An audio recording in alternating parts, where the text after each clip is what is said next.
Hello, everyone. So, a couple of videos ago, I did a video about how villains aren't really villains and heroes aren't really heroes. And I actually found that to be very true. No matter what movie I look at, what book I'm reading, I haven't redone all of them yet, but most of the ones that I have, it's very true. Uh, Heroes aren't really heroes, villains aren't really villains. This video is also going to be an extremely quick one because I'm waiting for the oven to preheat right now. And yeah, and I'm not going to eat on stream because, well, that's just weird. I do, however, plan to do games at some point, playing games. I would really like to be able to jump back into Subnautica and eventually play the story. Right now, I'm more into the crafting, the creative mode, because I want to figure out what materials are used for what. I have most of it written down already, but of course there are some things that it won't tell you everything that you can craft. Also, I am making my mother started giving me presents to wrap. I'm even wrapping my own. And chances are I'll forget what I've wrapped. Um, I really wasn't expecting a Thanksgiving or a Christmas this year, just because of all the crap that we've got going on. Uh, we may be kicked out and have to move, so I may end up homeless again. Uh, that or our rent will be raised. And if it's just a rent raise, we can somewhat manage it.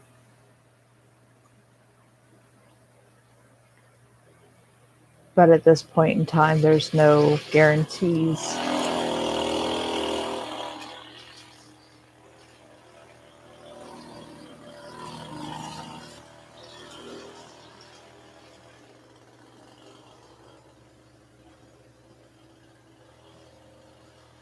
We haven't gotten any guarantees. We don't even know what's happening yet. All we know is that our landlord messaged us, emailed everyone, and told them that the building that we're living in is being sold. What really doesn't make sense to me is that this slum landlord owns up to our building, but the building right across the walkway from us, like literally just a tiny little walkway, just right, I could walk outdoor and see them. Their apartment building is apparently owned by someone else, yet it looks exactly the same as ours. Um, so I'm guessing they're perfectly fine. We, on the other hand, are not. My mother said she could handle uh, a rent raise. I don't think she can. She came home a couple of nights ago, extremely early from work, um, just tired, just worn out as all hell. And if she keeps having to do fire watch,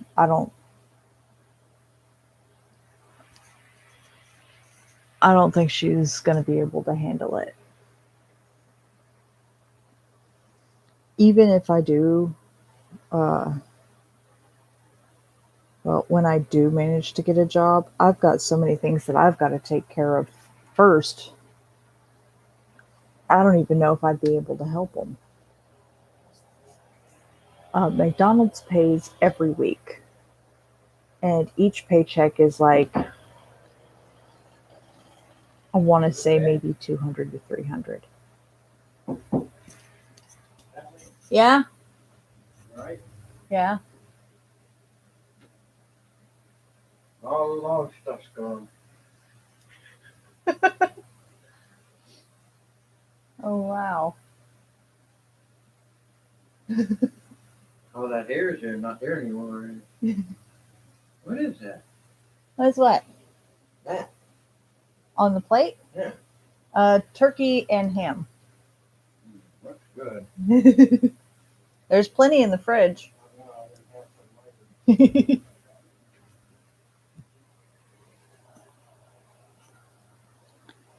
Sorry. My mom's husband came in. Um, so, like I was saying, she's making me wrap these presents and stuff like that, and I've got a ton of wrapping paper left. I don't know if you guys have done origami cubes or even know what they are, but I'm thinking of taking the leftover wrapping paper and doing origami cube presents for everyone. I got some things that I need to get rid of and just figured I could give them away instead. Uh, I got these little tiny jars of seeds, and I was thinking of giving about two of those to Kathy. The problem is that if I do this, because of how light the wrapping paper is, even if I put a bow and a thing on it, it's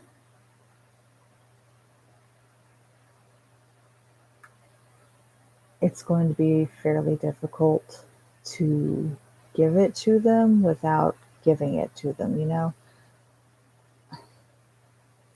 I always get this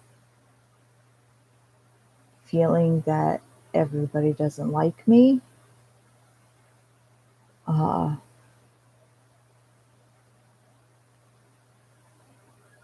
and that deep down everyone hates me or is just annoyed of me. I've been trying to work on it, and well, it's very slow work in progress.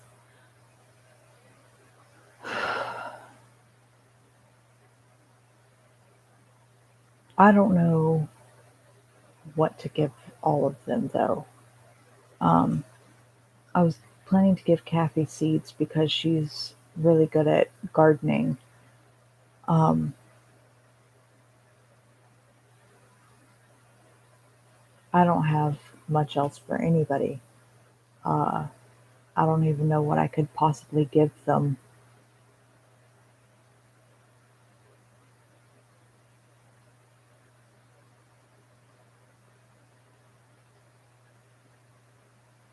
That or I could just decorate the outside of the apartment with them. I just figured it'd be something fun to do. And since Christmas is a long way off, I've got plenty of time to figure it out.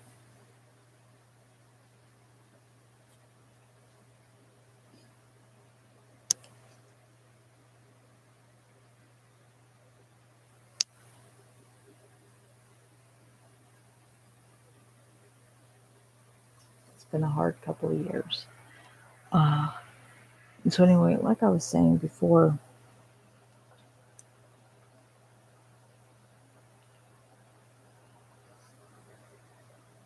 I've noticed that the supposed heroes are always the ones accusing the supposed villains of doing evil deeds when they're the ones that did the evil deed first. One of the most particular ones that I was talking about was Duchess and her husband got together because they loved each other. They had a child. Um, she didn't realize she was pregnant at the time, and her husband went behind her back and started cheating on her. And because the little girl that he loved decided that she was jealous of the Duchess, she decided to say that the Duchess did this, the Duchess did that, and accused her of all these horrendous crimes, which got her locked up in a spire. Now, she did attempt to attack the girl, I believe once or twice, telling her that she needed to go away, that that's her husband, and then they accused her of whatever. And anyway, she gets locked up in a spire, ends up having his kid, and when he later finds out, he doesn't approve of the child at all.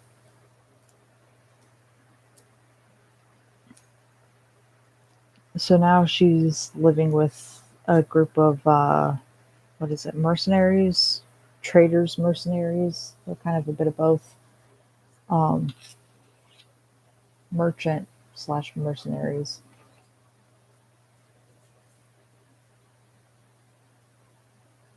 And from the looks of it that I'm seeing so far, she may have some magic.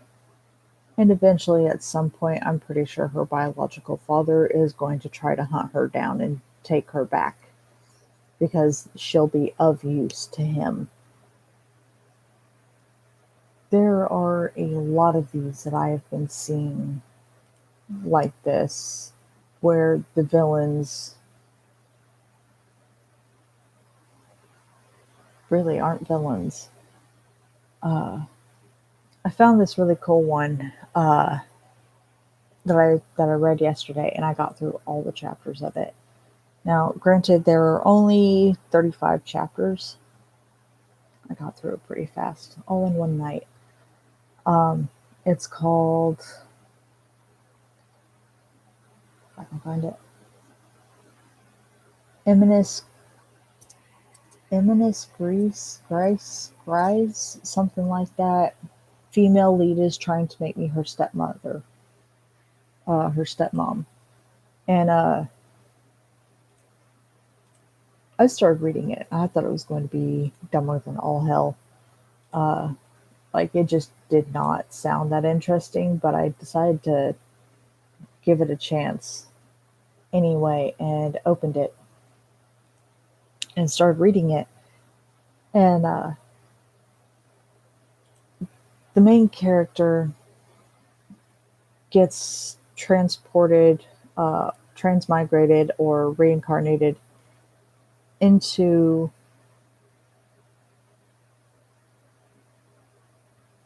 a book that she wrote. Um,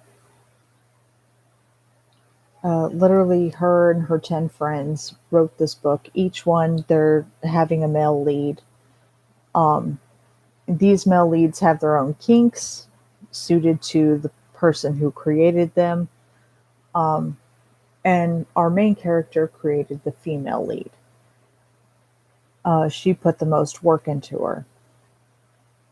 Now, she was transmigrated into the book when all of the main characters, main leads, are toddlers. Uh, I believe they're around 5 years old or so. They draw them really tiny though, so it makes you think that you're looking at a 2 or 3 year old. Like, they're that tiny. So anyway,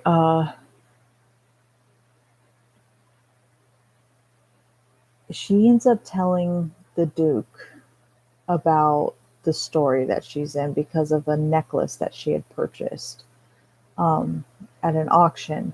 This necklace caused a whole lot of problems because she was trying to help a friend who supposedly needed help with his sick mother to move her and pay for medical fees.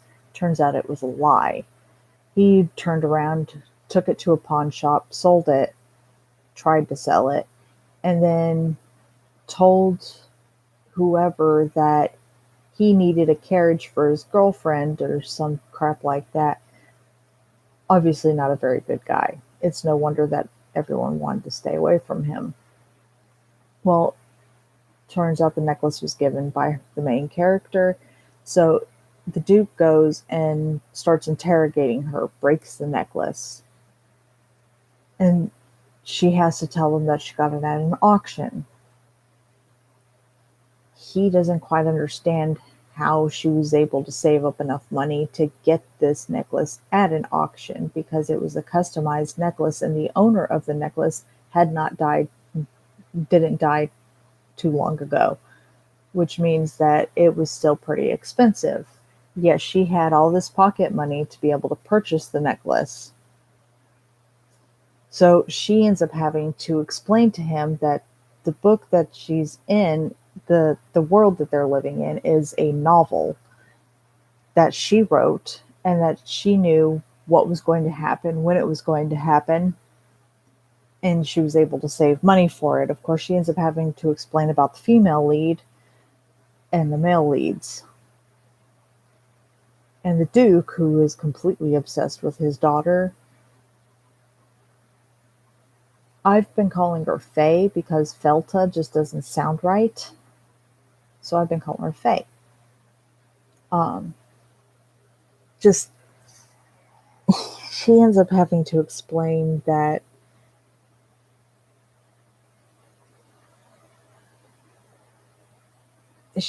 actually explained a lot of things to him, but there was a very important subject that she left out. Anyway, during their journey, he ends up she ends up finding one of the male leads that hasn't been born yet. So he's only a couple of years younger than her, than the female lead. And the Duke goes about it a very stupid way.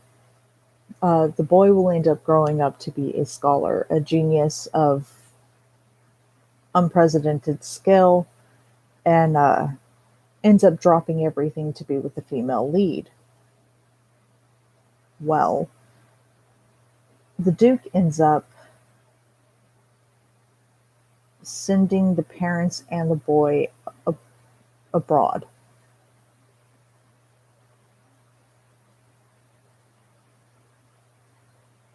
The whole thing starts when the boy becomes a scholar and wants to go and study abroad, and he ends up being a teacher at the female lead school. And that's how they meet, because he couldn't go and do what he wanted to do because they financially weren't able to support it, which means he had to save up the money on his own, which is why he became a teacher in the first place. Well, the Duke ends up sending the boy and his parents abroad to another kingdom or empire. I can't remember which is which. To get rid of that problem. All I kept thinking was, you didn't solve that at all. And I don't know how she didn't think of it either. Because the boy is now born in another kingdom. So his version of abroad would be back here or in another kingdom. He's going to end up meeting the female lead again anyway. There was a Marquise family as well who have 4 children, 2 boys and 2 girls. And I'm not liking this Marquise family at all because when the Duke showed up with the nanny and explained that they wanted their second daughter to be a part of their daughter's birthday party, uh, that they wouldn't introduce her. They brought the two boys out as if it was supposed to be a marriage prospect type thing. And of course, the Duke gets pissed. So they end up having to bring the daughter out. These parents seem to be jealous of their daughter because when they show up at the birthday party where they're supposed to just drop off the daughter, they're not supposed to stay. The mother's skirt is so huge that it's hiding the little girl behind it, and they're not letting her go in front. They're not holding her, they don't touch her. It's like, really? You didn't think that if your daughter had a good relationship with the Duke's daughter, that the Duke may return the favor? And instead, you're shunning your own daughter because she's getting the attention that you want? How does that make any sense? So, anyway, the Duke ends up having to send the Marquise family back. And of course, they look upset. But according to the main lead, well, our female lead, her and that little girl are supposed to be best friends. And the only reason they didn't end up being best friends was one of the male leads, who was so obsessed with her, wouldn't let it happen. Kept putting obstacles between the two and getting them to hate each other. So without that male lead in the way, these two could now become friends, which works out really great. Um, it's a really good story. If you haven't read it, you really should. Um, I really did not expect it to be that good, but it's definitely worth it. Um,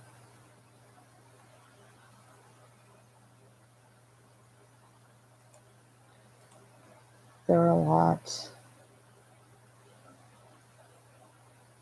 there are a lot of these stories that I need to reread again. It's just been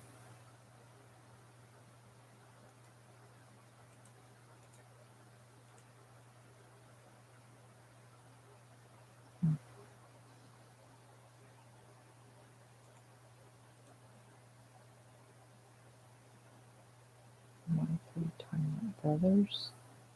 Why does that sound familiar? Maybe I read it before.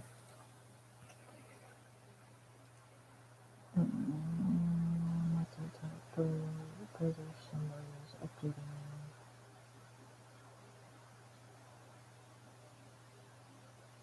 They don't have a summary of it. What the heck? That means I have to start reading it just to find out if it's interesting or not. The receiver of protection from the ancient dragon, the most prosperous country out of the 5 continents, the Belloc Empire.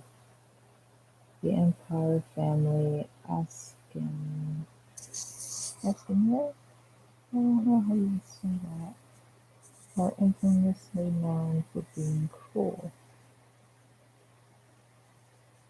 But even among those, this generation of princes were extraordinary, cutting off an envoy's head and sending it back to their own country. Or if a noble family bothers them, they will carry out a massacre. There's even a rumor that they stabbed their own father, the emperor. But even though they seemed perfect, there was a curse that would have them die at the hands of the person they love. There's only one way to undo the curse, and that was cast because of the first emperor's sin. To have a female child born into the imperial family